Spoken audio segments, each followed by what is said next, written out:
La Bible, l'Ancien Testament, peut-être même le Nouveau Testament d'ailleurs, doivent être lus comme des constitutions successives. Comme en France, il y a plusieurs constitutions, nous en sommes à la 5e constitution, la 5e République. Et chaque fois, il y a quelque chose de nouveau, il y a un nouvel ordre qui est en place.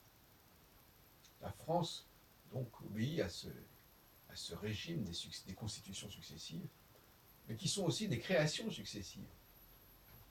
Et donc,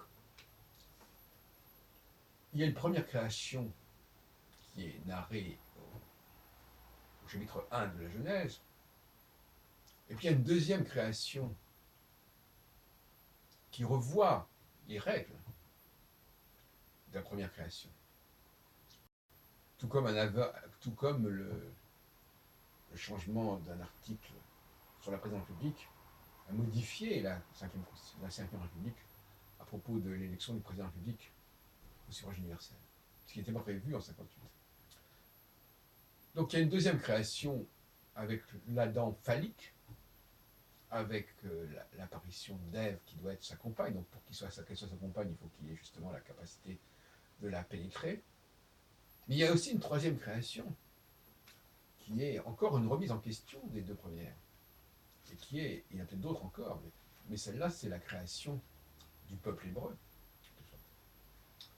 d'une relation particulière avec le peuple hébreu, en ce sens que cette fois-ci, c'est Dieu lui-même qui se sent seul en quelque sorte, et qui a besoin d'être accompagné d'un peuple.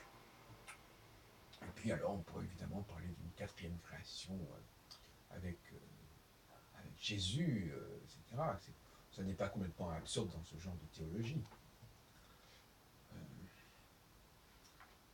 Et donc, ce serait une erreur grave de croire que tout renvoie à la première création. La première création, elle vaut ce qu'elle vaut. Elle fait apparaître un Adam à l'image de Dieu, mâle et femelle, androgyne.